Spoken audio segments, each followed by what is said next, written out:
안녕하세요. 예, 날씨가 약간 좀 쌀쌀한 것 같습니다. 그렇죠? 이제 뭐 내일 모레면 이제 3월인데 진짜 3월입니다. 봄이 올 것 같지 않는데 참 계절은 참 뭐 몇 수천 년 전이나 지금이나 변함없이 이렇게 어김없이 돌아오고 있습니다. 3월이 되면은 이제 좀 따뜻해지겠죠.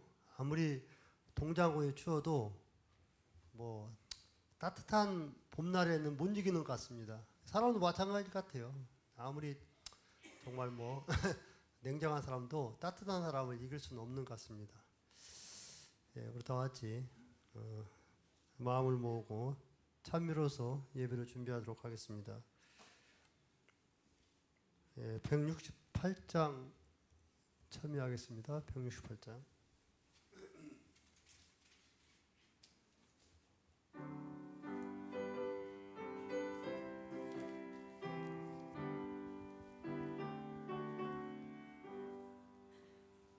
그 예수 내가 알기 전 날 먼저 사랑했네. 그 크신 사랑이 나여 내 영혼 거듭났네.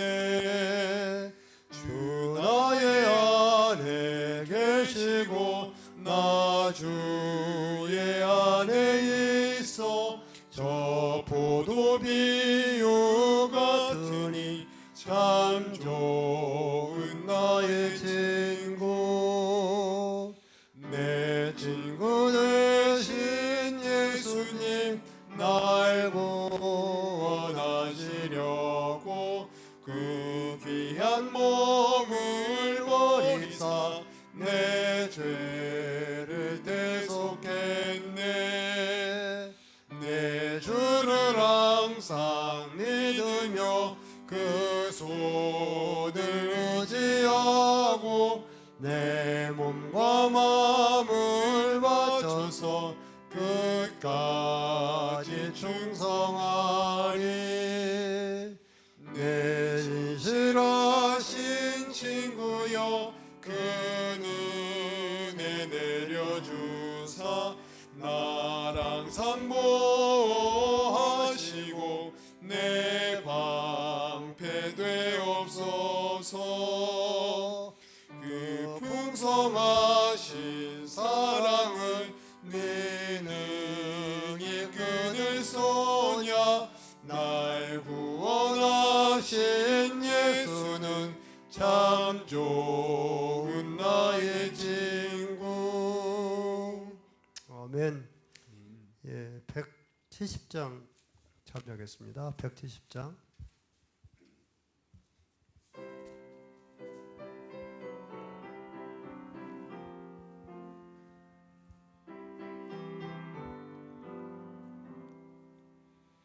나의 참된 친구 되신 구주 예수, 너는 그의 사랑 알고 있느냐.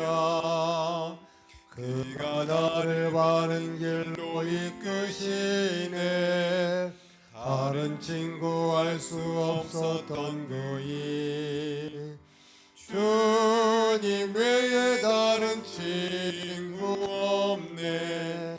주와 같은 친구 또 없네.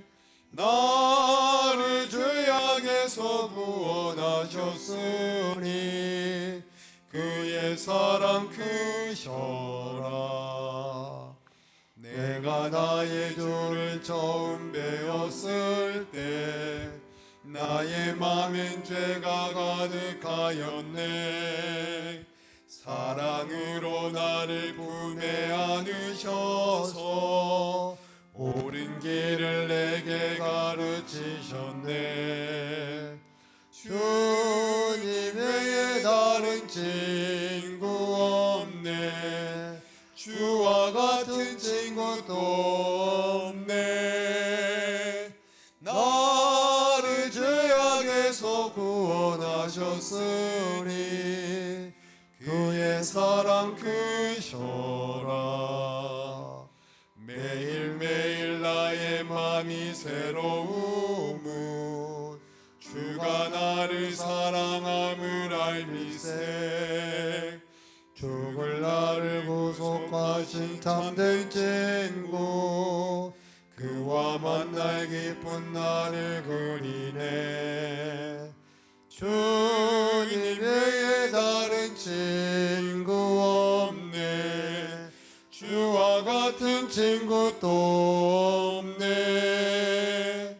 나를 죄악에서 구원하셨으니 그의 사랑 크셔라. 아멘. 예, 197장 참이 하나 더 부르겠습니다. 197장.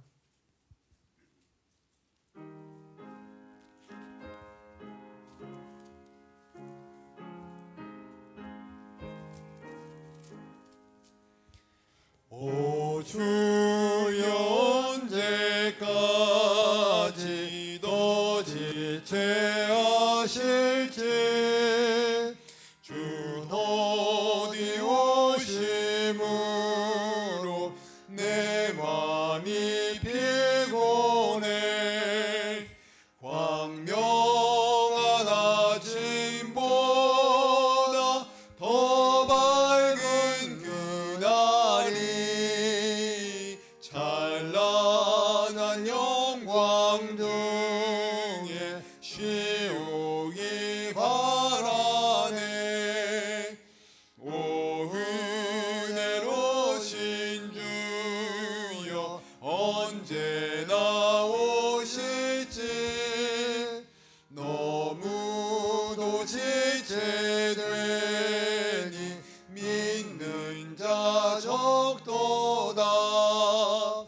연락과 방탕함이 세상에 많으니 깨어서 주를 볼자 그 수요 적겠네.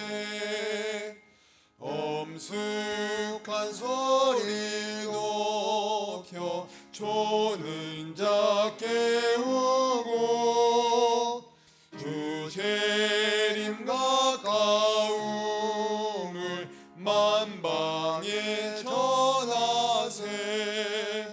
등불을 켜서 들고 띠띠고 일어나 그리운 우리 주님 영접게 하소서. 아멘. 함께 묵상 기도하심으로 화요일 저녁 예배 시작하시겠습니다.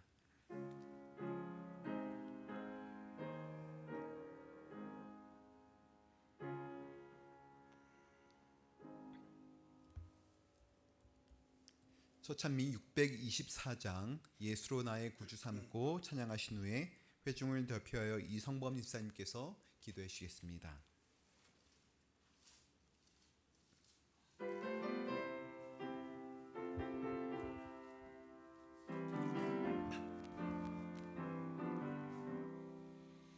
예수로 나의 구주 삼고 성령과 피로써 거듭나니 뜬 세상에서 내 영혼이 하늘의 영광 누리도다. 이것은 나의 간증이요 이것은 나의 찬송이세. 나 사는 동안 거침없이 구주를 찬송하리로다. 온전히 주께 몸 바치니 기쁨과 즐거움 한량없네. 하늘의 천사 내려와서 인애의 말씀 전하도다. 이것은 나의 간증이요 이것은 나의 찬송이요 나 나 사는 동안 그침없이 구주를 찬송하리로다. 온전히 주께 몸 바치니 행복과 평화가 넘치도다. 깨어서 주를 고대하며 그 사랑 속에 잠기도다. 이것은 나의 간증이요 이것은 나의 찬송일세. 나 사는 동안 그침없이 구주를 찬송하리로다.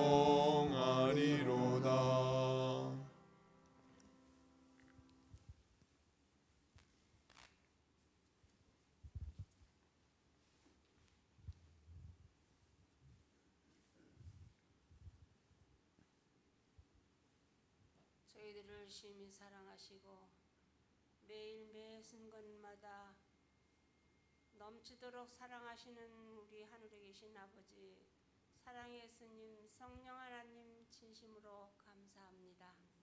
험악하고 어두운 세상에서 3일 동안도 주님의 은혜를 입고 살다가 오늘 주님의 성전에 오게 하시고 이곳에서 아버지 앞에 영광을 돌리며 저희의 마음과 정신을 다 드릴 수 있는 귀한 한 시간 주신 것을 인하여 진심으로 감사합니다. 아멘. 지금 바깥 세상은 너무도 혼란하고 요란하며 참으로 주님 앞에 기도할 수밖에 없는 심정을 주께서 저희 모두에게 주셔서 주님 나라를 위하여 또한 모든 믿음의 식구들을 위하여 마지막을 위하여 더욱 많이 기도하고 주님께 의지하며 주님 성호를 정말 많이 불러서 주님의 은혜를 입고 살아가는 저희 사랑하는 주님의 자녀들 되도록 축복하여 주시옵소서. 아멘. 오늘도 여러 가지 모양으로 주님 앞에 오지 못한 주님의 성도들 있습니다. 집에서 주님을 경배하고 계시는 가정도 있거니와 몸이 아파 죽게 나오지 못하는 우리의 여러 형제들이 있습니다. 아버지여 강건한 믿음 주시고 더욱 늘 주님께 의지하고 기도하고 주님만을 바라볼 때에 주께서 그 놀라우신 사랑의 은혜를 입혀주시기만을 간절히 기도합니다. 자비하신 주님, 오늘도 주님의 말씀을 저희들이 다시 한번 듣고 배울 때에 마음속에 새기며 기억하여 순종하고 오직 주님이 기뻐하시는 자녀들로서 매일 매 순간을 살아가는 저희들의 신앙이 되도록 축복해 주시기를 고마우신 우리 구주 예수님 성호 받들어 기도합니다. 아멘. 두제 찬미 621장 찬양하시겠습니다. 주 하나님 독생자 예수 찬양하시겠습니다.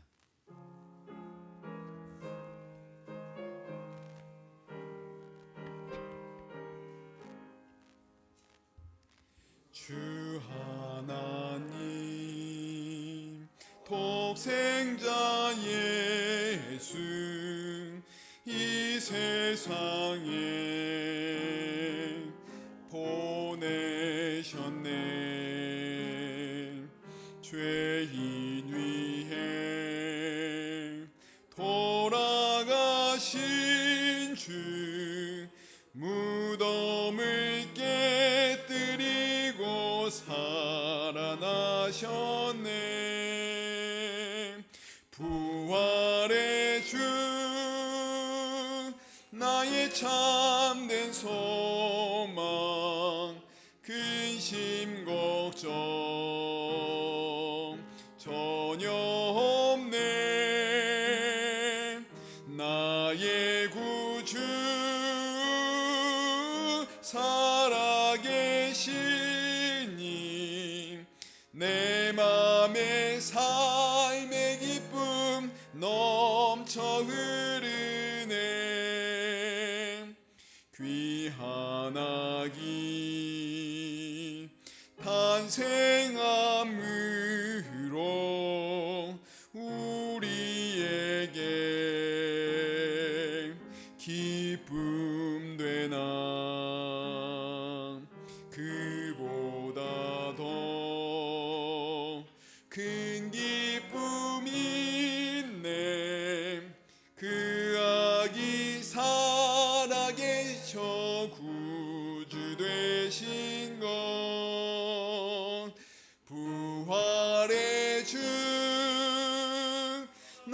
참된 소망 근심 걱정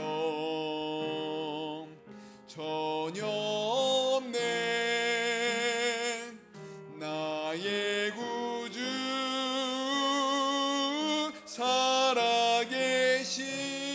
살아계시니 내 맘의 삶의 기쁨 넘쳐 흐르네.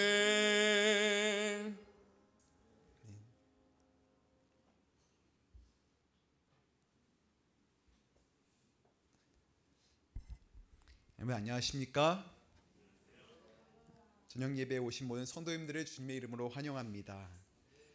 오늘은 민수기 12장 시기심의 죄를 처리하는 비결이라는 제목으로 하나님의 말씀을 함께 나누고자 합니다. 함께 하나님의 말씀 12장에 있는 말씀을 우리 교독하겠습니다. 제가 홀수절을 읽으면 성도님들이 짝수절을 읽어주시기 바랍니다. 모세가 구스 여자를 취하였더니 그 구스 여자를 취하였으므로 미리암과 아론이 모세를 비방하니라. 말씀하셨느냐 우리와도 말씀하지 아니하셨느냐 하매 여호와께서 이 말을 들으셨더라. 이 사람 모세는 온유함이 지면의 모든 사람보다 더하더라. 여호와께서 갑자기 모세와 아론과 미리암에게 이르시되 너희 세 사람은 회망으로 나아오라 하시니 그 세 사람이 나아가매 여호와께서 그들을 향하여 진노하시고 떠나시매 구름이 장막 위에서 떠나갔고 미리암은 나병에 걸려 눈과 같더라. 아론이 미리암을 본즉 나병에 걸렸더라. 감사합니다. 지난 시간 민수기 11장을 통해서 우리는 이스라엘 백성들이 어떻게 하나님께 반역하였고 불평하였는지를 배우게 되었습니다.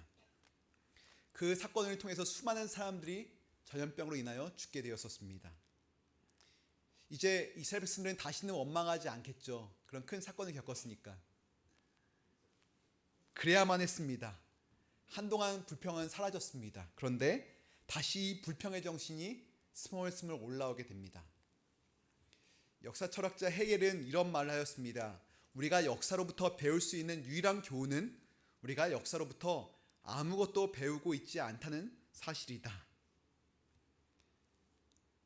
과거를 통하여 우리가 배우고 과거에 일어났던 일을 하지 않는 것이 정상인데 어찌되었던 것인지 우리는 역사에서 일어났던 일들을 똑같이 반복하여 하고 있다는 것입니다. 분명히 역사로부터 배워야 되는데 배우지 않고 있다는 것이에요. 왜 그럴까요? 우리는 한 해를 시작하면서 하나님께 다짐하였습니다. 작년에 했던 실수, 죄를 범하지 않게 도와주세요 하고 기도하였습니다. 그런데 시간이 가면서 점점 과거와 비슷해지는 우리 자신을 발견하는 것입니다. 이제 1, 2월이 지나고 3월이 시작되는데 과거의 모습이 다시 이렇게 일어나는 것입니다. 죄의 속성은 끊임없이 원래의 상태로 돌아가려고 우리를 잡아당기는 속성이 있는 것입니다. 그래서 원치 않아도 자꾸 그 과거의 모습으로 똑같이 반복되는 것입니다. 민수기 11장의 죄는 불평의 죄였습니다. 근데 민수기 12장도 역시 불평의 죄가 나오고 있습니다. 11장의 불평의 원인은 광야 생활의 어려움 때문이었습니다. 그들의 삶이 광야의 생활에서 힘들었을 때 과거가 생각났습니다. 과거에 우리는 나일강이 흐르는 그 아름다운 젖과 꿀이는 땅에 살았었는데 거기서 잡히는 물고기를 먹었었고 파도 먹고 마늘도 먹고 정말 좋은 생활을 영유하였는데 라고 과거를 포장해가지고 생각하는 것입니다. 분명히 과거에는 노예 생활이었고 힘들었는데도 불구하고 과거가 좋았다는 것이에요. 과거를 그리했던 그들은 현재를 부정합니다. 현재는 하느님이 만나를 주신데도 불구하고 이 만나는 너무 지겹고 몸에도 좋지 않은 것 같고 먹기 힘들다 라고 이야기하는 것입니다. 그리고 미래에 하나님이 주실 약속도 부정하는 것이었어요. 결국 하나님을 불신앙하게 되었고 그들은 반역하게 된 것이었습니다. 12장에서는 좀 결이 완전히 다른 불평을 하게 됩니다. 모세 입장에서는 군중들이 모세를 향하여 비방하고 원망하고 불평하는 것은 참을 수 있었습니다. 그런데 가장 가까이 지내는 가족이었던 누이 미리암과 형님이었던 아론이 모세를 불평하고 원망하고 모세를 향하여 비방하는 이야기는 굉장히 치명적이었습니다. 가장 가까이에 있던 든든한 가족들의 비방은 모세를 정말 힘이 빠지게 하고 힘들게 하였던 것이었습니다. 여러분, 왜 형제들은 모세를 비방하였나요? 그것이 12장 1절에 있는 말씀입니다. 함께 읽겠습니다. 시작. 모세가 구스 여자를 취하였더니 그 구스 여자를 취하였으므로 미리암과 아론이 모세를 비방하니라. 모세가 아내를 취하는데 그 아내가 구스 여자였다고 말합니다. 그 구스 여자를 취하였기 때문에 두 남매가 모세를 비방하였다는 것입니다. 여러분, 구스 여자는 누구입니까? 학자들은 세 가지의 의견을 이야기합니다. 첫 번째는 십보라가 사망한 후에 모세가 재혼한 아내라고 이야기합니다. 오늘날 많은 학자들이 또 많은 주석서가 이것을 채택합니다. 그래서 모세가 재혼을 하였다. 근데 그 재혼한 여자가 구스인이었다. 함의 자손이었고 이방인이었다는 것입니다. 분명히 모세는 이방인과 결혼하지 말라고 하였는데 본인이 이방인과 결혼하였기 때문에 그것을 빌미로 미리암과 아론이 율법에 어긋나는 행동을 한 모세를 비방한 것이다 라고 이야기하는 것입니다. 이 책임은 모세에게 있는 것입니다. 모세가 이방과 결혼했기 때문에. 그것이 첫 번째 주장입니다. 두 번째 주장하는 분들은 구스 여자는 에디오피아 공주다라고 이야기합니다. 모세가 왕자였던 시절에 에디오피아로 원장을 갔다가 거기서 한 공주를 만나 결혼하였는데 그만 헤어지게 되었다가 다시 이 광야에서 재회하여 만났다는 것입니다. 그래서 십보라라는 원래 부인은 사실 둘째 부인이고 첫째 부인이 헤어졌던 이 에디오피아 공주다라고 이야기합니다. 이거는 그 요세푸스라는 유대 학자, 유대 역사가가 유대 고대사에서 이야기한 건데 사실 성경에 근거는 없는 이야기입니다. 그래서 받아들이지 않고 있습니다. 세 번째 의견은 십보라라는 주장입니다. 원래의 원 부인 바로 십보라입니다. 그렇게 주장하는 이유는 하박국서 3장 7절 때문입니다.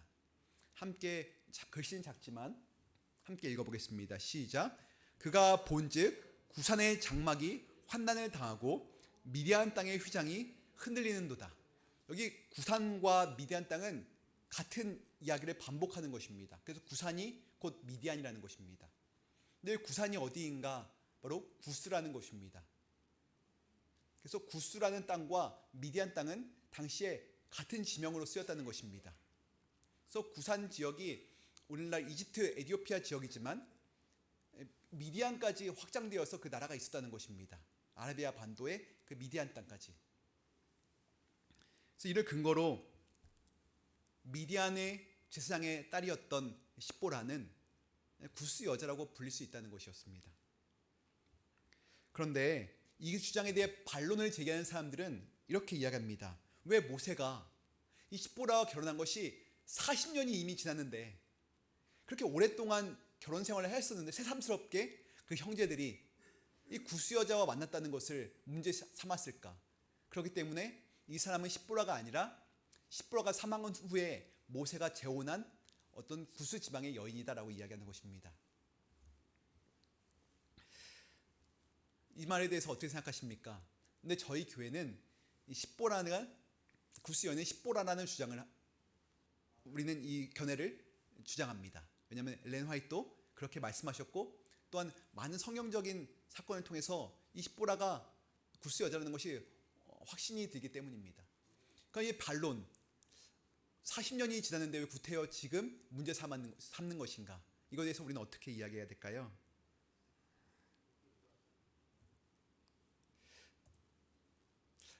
출애굽기 16장 1절에 보면 만나 사건이 일어납니다.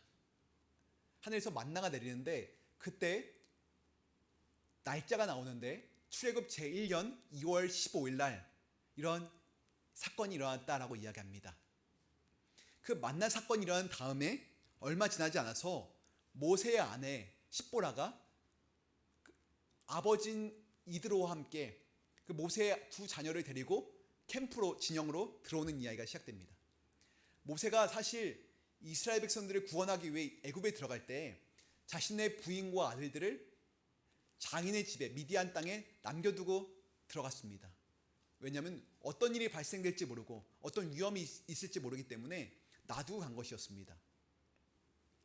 그리고 이제 모세가 출애굽을 한 다음에 이스라엘 백성들을 광야로 이끈 다음에 호렙산에 있을 때에 십보라가 출애굽기 18장에서 찾아온 것이었습니다. 그러니까 그 전까지는 사실 아론과 미리암과 이 십보라는 접점이 없었습니다. 서로 만날 상황이 안 됐었어요. 그리고 이제 민수기 10장 11절에서 신의 광야를 떠난 출애굽 제2년 2월 20일 그리고 이거 좀 지난 다음에 민수기 12장에 바로 이 사건이 벌어진 것입니다. 십보라와 미리암 사이에 어떤 다툼이 일어나게 되었고 그 미리암이 십보라를 비방하는 사건이 이제 민수기 12장에 일어난 것입니다. 다시 말해서 십보라와 모세 아내 십보라와 미리암과 아론이 만난 것은 약 1년밖에 되지 않은 상황이었습니다. 그러니까 1년밖에 되지 않았기 때문에 충분히 이 문제를 거론할 수 있었던 것이었습니다. 모세의 부인에 대해서 말입니다.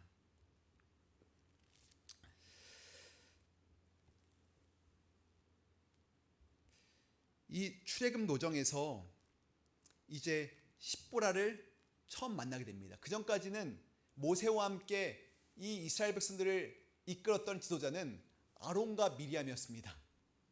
모든 사람들이 미리암을 존경하였어요. 왜냐하면 그녀는 여호와 선지자였기 때문이었습니다. 아론은 대제사장으로서의 역할을 맡고 있는 것입니다. 두 사람이 참 모세 다음으로 높은 사람들이었는데 갑자기 모세 아내 십보라가 온 다음부터 무엇인가 문제가 발생하기 시작합니다. 모세의 장인 이드로가 십보라와 함께 왔습니다. 그때 이드로가 모세에게 이야기합니다. 모세, 당신이 하루 종일 사람들을 재판하고 다스리는데 당신 그렇게 하면 건강이 상하고 이게 너무 오래 지체되니 천부장, 백부장, 십부장을 뽑아서 그들로 작은 업무는 그들이 담당하게 하고 당신은 큰 업무, 그들이 하지 못하는 것만 담당하면 좋겠소라고 이야기합니다. 그러니까 모세 부인인 십보라의 의견과 이드로의 의견이 모세에게 들어간 것이에요. 근데 그때 모세가 그 자리에서 바로 좋습니다라고 이야기합니다. 이 사건을 통해서 아론과 미리암이 마음에 상처를 받게 된 것이었어요. 그렇게 중요한 일이면 우리랑 상의를 해야 되는데 상의를 하지 않고 그냥 그 장인과 그 아내의 이야기를 듣고 이걸 결정해 버린 것이었습니다. 부조화 선지자 382페이지에는 다음과 같이 기록하고 있습니다. 이스라엘 백성들이 시내 광야로 가는 도중에 이드로가 내방했고 그때 모세가 그의 장인 이드로의 권고를 즉시 받아들이는 것을 보고 아론과 미리암은 위대한 지도자에 대한 그의 영향력이 그들의 영향력보다 크지는 않은지 두려워하였다. 미리암은 불만의 정신에 휩싸여 하나님께서 특별히 지배하신 사건들 중에서 불평한 조건을 찾았다. 이때부터 미리암의 마음속에 불평의 정신이 싹트기 시작하였어요. 시기심의 정신이 싹트기 시작하였다는 것입니다. 왜 우리의 자리를 왜 이드로라는 사람이 이렇게 쉽게 차지해 버리는가? 왜 저 이방 여인 십보라가 어떻게 모세를 이렇게 조종하는 것인가? 그때부터 이 신우의 갈등이 시작된 것입니다. 그때부터 이 미리암의 마음속에는 미움이라는 안경이 생겼어요. 그래서 그 모세의 부인을 보는데 다 싫게 보이는 것입니다. 하나부터 열까지 다 싫어요. 피부색도 싫고 그 사람이 먹는 것 문화도 다르기 때문에 그 다 싫어 보이는 것입니다. 여러분, 시내산에서 율법이 반포되었습니다. 십계명. 그리고 율법과 율례와 그 모든 것이 계속 반포되었습니다. 정말 하나님과 뜨거운 교제의 시간을 갖고 예배의 시간을 가졌습니다. 그런데 미리암의 마음속에 십보라에 대한 미움의 마음이 사라졌나요? 안 사라졌나요? 안 사라지는 것입니다. 여러분, 이상하지 않습니까? 그렇게 귀한 하나님의 말씀이 선포되고 하나님을 대면하여 만나고 정말 감격적인 예배를 드리고 성소 봉사 제도에 대해서 배우고 정말 1년 동안 그들이 시내산 밑에서 감격적으로 하나님과 교제하였습니다. 그러면 그들이 정말 달라져야 되지 않습니까? 또 그 사이에 어떤 사건이 있었냐면 출애굽기 32장에 황금 송아지 사건이 벌어졌습니다. 백성들이 큰 죄를 범하게 되었고 모든 이스라엘이 타락하여서 정말 하나님께 납작 엎드려서 회개하고 다시 마음을 새롭게 하는 그 사건이 있었어요. 그래서 이런 모든 과정을 겪었는데도 불구하고 미리암의 마음에 이 시기심과 질투심의 죄가 사라지지 않는 것입니다. 여러분, 어떻게 해야 될까요? 우리 또한 예배를 드리고 정말 수십 년 동안 신앙하는데 그 누군가에 대한 미움과 누군가에 대한 질투심과 시기심이 사라지지 않으면 하나님이 얼마나 답답하실까요? 분명히 예배를 감격적으로 드리고 연말 기도주일 시간을 보내는데도 그 마음속에 죄가 사라지지 않는 것입니다. 그때 안타까워하시는 분은 바로 하나님이십니다. 이 미리암을 너무너무 안타까워하시는 거예요. 하나님께서. 이 미리암의 죄를 어떻게 할까? 나를 다 보여주고 매일매일 제사를 드리고, 여러분, 아론은 제사를 집례하는 사람입니다. 대제사장으로서. 근데 그의 마음에도 이 깊은 죄가 사라지지 않는 것입니다. 아마 하나님은 속이 타셨을 거예요. 애가 타셨을 것입니다. 어떻게 해야 될까? 어떻게 내가 이 미리암을 구원할 수 있을까? 그것이 하나님의 고민 아니었을까요? 근데 시간이 지나고 터지게 되었습니다. 미리암이 아론과 합세하여서 십보라를 비방합니다. 모세가 구스 여자를 취하였더니 그 구스 여자를 취하였으므로 미리암과 아론이 모세를 비방하니라. 여기 미리암과 아론의 이름의 순서대로 나옵니다. 그러니까 미리암이 주동자였다는 것이에요. 여기 비방하니라는 이 단어는 히브리어에는 모든 단어에 남성형인지 여성형인지가 기록되었는데 이 비방하니라는 동사는 여성형입니다. 3인칭 여성 단수입니다. 그러니까 다시 말해서 비방한 사람이 누구냐면 미리암이었다는 것입니다. 그러니까 미리암이 주동이 되어서 십보라를 비방한 것이었습니다. 어떤 비방이었냐면 그녀는 구스 여인이다라는 것이었어요. 구스 여인이라는 말은 비하하는 표현입니다. 사실 이 십보라는 미디안 제사장의 딸이었습니다. 하나님을 신실히 믿는 사람. 그런데 구스라는 것은 함의 자손이었고 비방할 때 쓰였던 표현이었습니다. 그녀는 구스 여자다 라고 비방하는 것입니다. 피부색도 다르고 문화도 다른. 근데 그 비방을 모세에게 직접 한 것이 아니라 아론과 함께 다른 리더 그룹들과 함께 비방을 하였습니다. 함께 읽겠습니다. 시작. 그들이 이르되 여호와께서 모세와만 말씀하셨느냐? 우리와도 말씀하지 아니하셨느냐 하매. 모세와만 말씀하셨냐? 우리와도 하나님께서 말씀하시 아니하였냐? 여러분, 12장 말고 11장의 후반부에 어떤 사건이 벌어지냐면 하나님께서 모세가 기도할 때 하나님, 제가 이 짐을 지는 게 너무 힘듭니다. 리더로서 너무 힘듭니다 할 때 하나님께서 내가 70인의 장로들에게 나의 신을 부어주겠다고 말씀하십니다. 그래서 예언의 영이 70인에게도 임하였습니다. 그 사건을 통해서 잠깐이라도 사람들이 예언하는 은사를 받게 됩니다. 그러니까 하나님을 만난 것이었어요. 이 경험을 통해서 우리도 하느님과 교통할 수 있네라는 생각을 리더들이 품게 된 것이었습니다. 그런 찰나에 미리암이 또 아론이 사람들을 선동한 것입니다. 우리도 하나님과 함께 말씀을 듣지 않았냐? 모세만 높은가? 우리도 얼마든지 할 수 있다라고 말했던 것이었습니다. 그렇게 불평의 정신이 싹트고 있을 때 모든 공동체가 파괴되기 시작하였습니다. 여러분, 시기심은 모든 불평의 원천입니다. 그리고 이 불평은 정말 강력하여서 모든 것을 파괴시킵니다. 다 함께 잠언 14장 30절에 있는 말씀을 읽어보겠습니다. 시작. 평온한 마음은 육신의 생명이나 시기는 뼈를 썩게 하느니라. 여러분, 평온한 마음은 우리에게 생명을 가하지만 시기심은 우리를 뼈를 썩게 합니다. 스트레스가 너무나 심해지고 우리 영혼을 파괴시키는 것입니다. 시기는 삶의 방향을 비틀어버리고 인생을 힘든 방향으로 몰고 가는 것입니다. 성경에 나오는 질투의 사건들이 참 많습니다. 가인과 아벨, 가인은 동생 아벨을 질투하였고 사라와 하갈, 사라는 자식을 낳은 하갈을 질투합니다.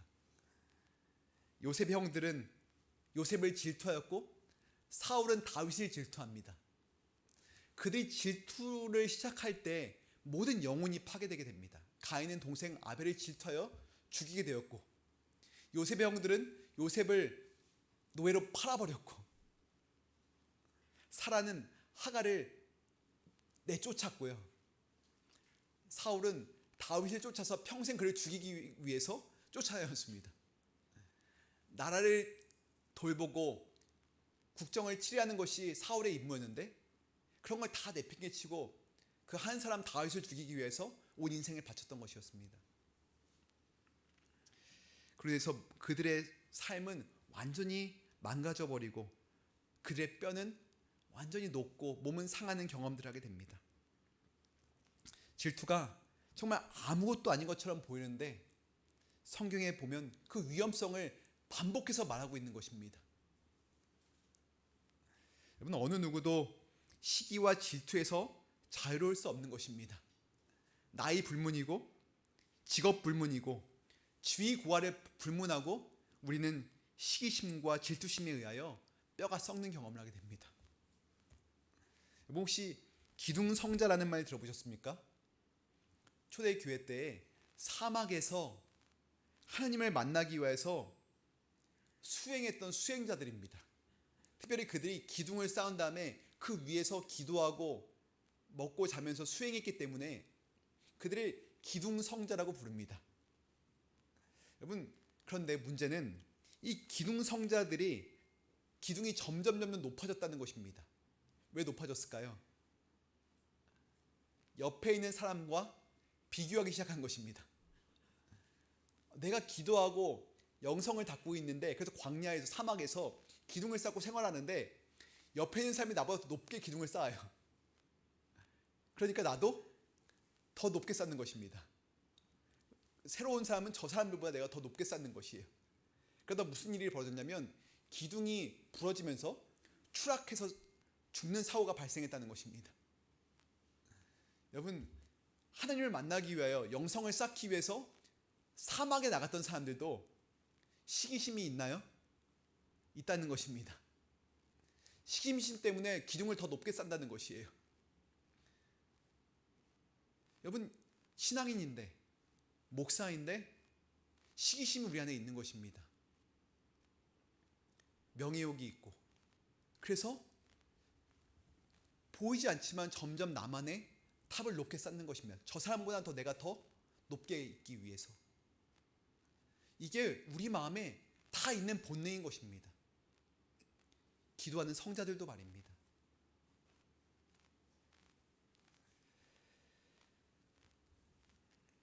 불신앙의 뿌리를 둔 불평의 치료제가 믿음이라면 시기심의 뿌리를 둔 불평의 해독제는 만족이라는 것입니다. 만족은 어떤 어려운 상황에 직면했을 때 눈을 질끈 감고 모른 척하는 것이 만족이 아니라 예수님 안에 나아감으로, 예수님을 바라봄으로 내가 누군지를 확인함으로 얻어지는 것이 만족입니다. 내가 누군지 아는 것, 내가 누군지 진짜 알게 될 때 우리 마음은 만족하게 되고 남과 나를 비교하면서 시기심이 발생하고 그것으로 인하여 내 뼈가 녹는 것이 사라질 수 있다는 것입니다. 여러분, 이 묘비는 존 뉴턴의 묘비입니다. 어메이징 그레이스라는 참 불멸의 찬양을 작사한 이 존 뉴턴은 자신의 묘비명을 이렇게 남겨달라고 유언하였고, 그래서 묘비명을 이렇게 쓰게 되었습니다. 한때 이교도였으며 탕자였고 아프리카 노예상이었던 존 뉴턴은 우리 주 예수 그리스도의 풍성하신 긍휼로 말미암아 용서받고 크게 변화되어 마침내 성직자가 되었으며, 자신이 그토록 오랫동안 부인했던 바로 그 믿음을 전파하며 버킹엄에서 16년간을, 올리고 교회에서 27년간을 봉사하였다. 그는 자기가 누군지 알았습니다. 이교도였고 방탕자였고 노예를 매매하는 매매상이었다는 것입니다. 가장 죄인 중에 죄인이 자신이었다는 것이에요. 그런데 이런 죄인을 주님께서 그 은혜로 구원하셨고, 그래서 자기가 변화될 수 있었다. 나는 용서받은 죄인이다라고 고백하는 것입니다. 자신을 알았기 때문에 그는 만족할 수 있었던 것이었습니다. 다른 사람과 자기를 비교하며 누가 낮고 높고 이런 개념이 그의 마음속에 사라졌던 것이었습니다. 하나님 나라에 내가 살고 있는데 누군가와 자기를 비교하지 않는 것이었습니다. 여기서 우리가 만족할 수 있는 비결이 보이는 것입니다. 내가 주님 안에 나아가서 내가 누군지를 다시 한번 확인하는 것입니다. 그 사람과 나를 비교하는 것이 아니라 주님께 나아가서 나를 들여다보는 것입니다. 미리암과 아론의 불평에 모세는 어떻게 반응하였을까요? 모세의 반응은 기록되지 않았지만 3절에 이렇게 기록되었습니다. 다 함께 읽겠습니다. 시작. 이 사람 모세는 온유함이 지면의 모든 사람보다 더하더라. 십보라를 비난하고 사람들이 선동하여서 모세를 비방하고 있는데, 모세가 어떻게 행동했다는 말은 나오지 않고 모세를 수식하면서 모세는 온유함이 지면의 모든 사람보다 더하다라고 나와 있습니다. 모세는 알고 있었어요. 내가 누구인지 말입니다.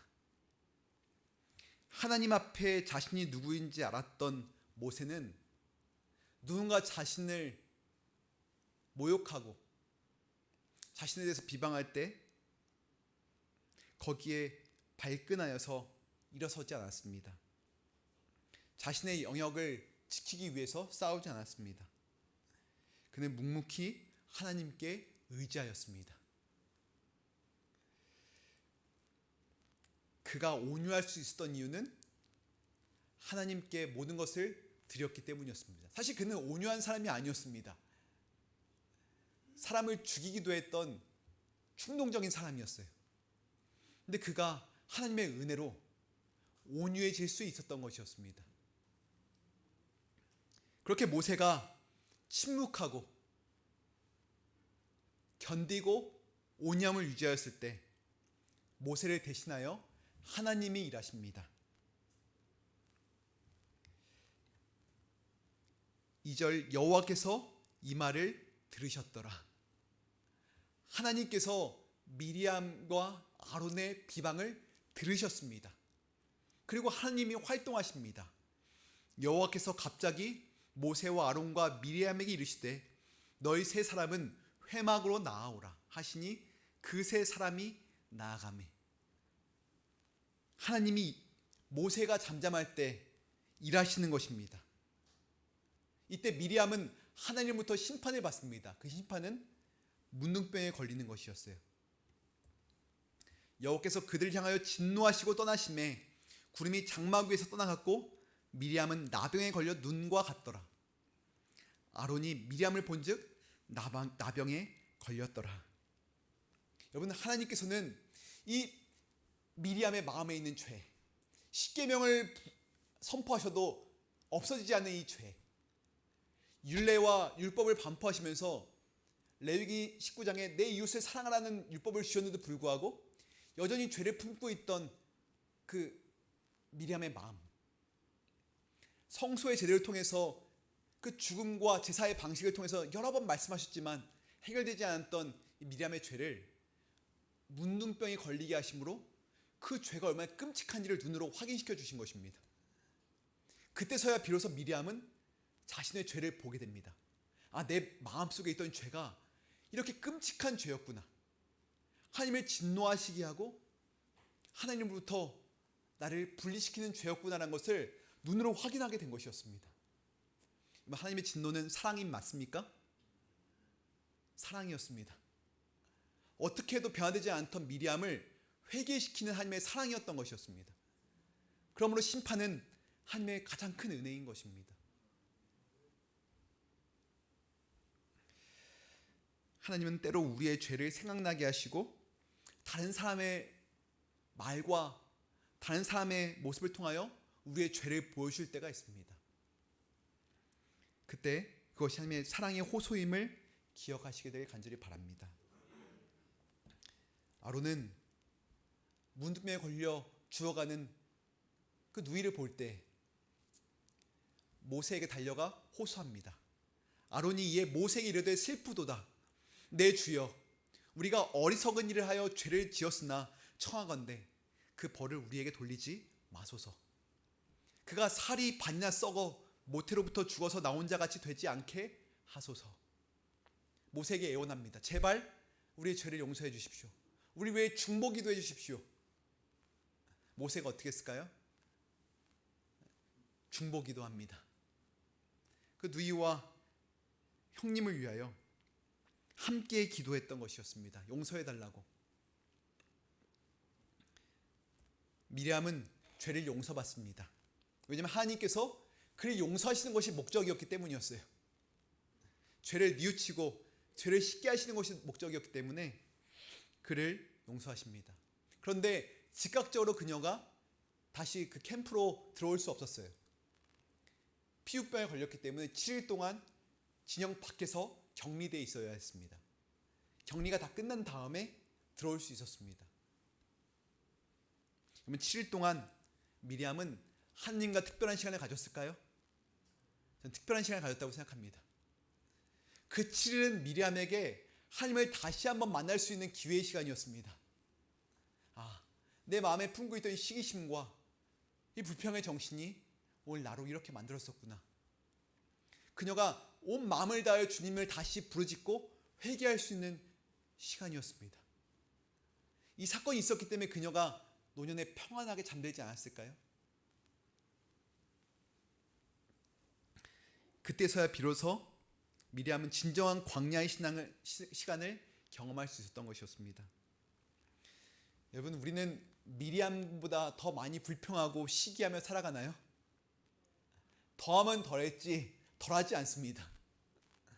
항상 우리 마음속엔 시기심과 비교의식이 우리 마음에 있습니다.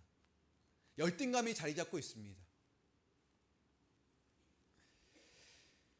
그것이 우리를 파괴하고 다른 사람을 파괴시키는 악임을 우리도 잘 알면서도 예배 시간마다 그것을 고백하고 잘 알고 말씀을 통하여 그것이 죄임을 계속 깨달으면서도 불구하고 그 죄를 버리지 못하고 있는 것입니다. 습관적으로 반복적으로 그 죄를 저지릅니다. 우리는 마땅히 심판을 받아야 합니다. 마땅히 문둥병 같은 암과 같은 큰 선고를 받아야 합니다. 당연히 하나님의 진영에서 쫓겨나야 합니다. 그런데 예수님께서 우리의 모든 이 문둥병이라는 죄를 짊어지셨습니다. 예수님은 흉한 모습으로 변하셨습니다. 성경은 예수님이 벌레가 되었다고 말합니다. 가장 비천하고 흉한 존재가 되었습니다. 그래서 성 안에서 처벌받을 수도 없었고 미리암처럼 성 밖에서 쫓겨나시고 얼굴에 침뱉음과 채찍질과 못박힘을 받으셨습니다. 그래서 문둥병자처럼 가장 혐오스러운 죄인으로서 십자가에 달려 돌아가신 것이었습니다. 내가 죽어야 하는 죄를 예수님께서 짊어지신 것입니다. 시기심에서 나오는 불평의 치료법은 바로 십자가로 나아가는 것입니다. 십자가 위에서 나의 죄를 대속하신, 나의 모든 죄를 대신 치르신 예수님을 바라볼 때에 우리가 그 시기심에서 자유할 수 있다는 것입니다. 아무도 시기심에서 자유할 수 있는 사람이 없습니다. 자신의 능력으로는 불가능합니다. 근데 우리가 예수님을 바라볼 때에만 내가 누군지를 확인할 수 있고 나의 시기심을 위해서 예수님이 어떻게 돌아가셨는지를 마주할 수 있는 것입니다. 다른 사람에 대해 불평하고 있다면 하나님 앞에 나아가 그 죄를 고백하시길 간절히 바랍니다. 그리고 나의 죄를 중보해 달라고 아론이 모세에게 간절히 부탁하였던 것처럼 주님께 중보 기도를 요청하시는 저와 여러분 되길 바라며 말씀 마치겠습니다. 오늘 기도 제목입니다. 첫 번째 기도 제목은 시기심의 죄를 예수님께 드리는 내가 될 수 있도록. 두 번째 기도 제목은 3월 교회 사업에 성령의 임재가 함께 하시도록. 세 번째는 한국연합회 지도자들을 위하여 기도해 주시기 바랍니다. 지금 연합회 분리 문제로 연합회에서는 많이 연구하셨고 그것을 이제 각 목사님들에게 설명하고 각 지도자들에게 설명하는 시간을 갖고 있습니다. 이것이 하나님의 계획이 하나님의 뜻하심이 있다면 이루어지고 또 혹시 하나님의 뜻하심이 아니면 이루어지지 않을 수 있도록 우리 인간이 생각을 판단하는 것이 아니라 하나님이 이끄실 수 있도록 우리 간절히 기도해 주시기 바랍니다. 우리 개인 기도하시겠습니다.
함께 마치는 찬미 646장 찬양하시겠습니다.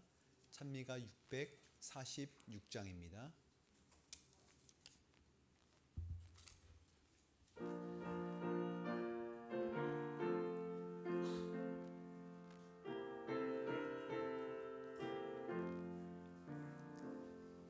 슬픔 걱정 가득하여 마음 무거우나 갈바리 십자가 밑에서 모든 짐 벗었네. 갈바리 십자가 밑에서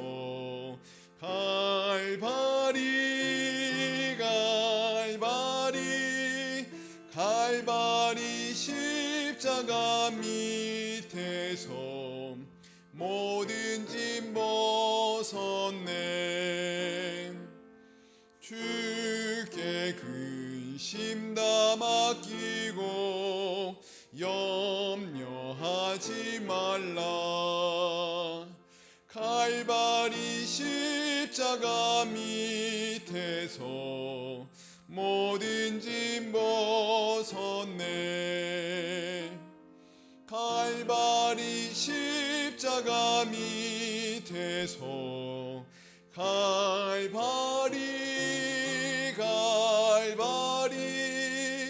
갈바리 십자가 밑에서 모든 짐 벗었네.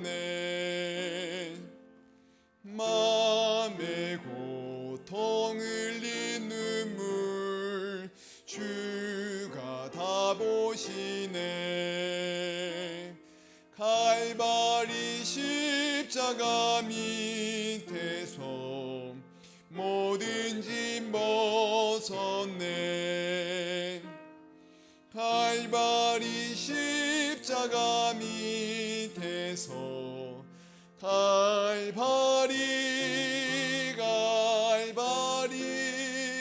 갈바리 십자가 밑에서 모든 짐 벗었네. 저희를 죄에서 구원하게 원하시는 아버지 하나님, 미리암을 끝까지 사랑하셔서 그의 죄를 들추시고 그의 죄를 보여주신 은혜 감사합니다.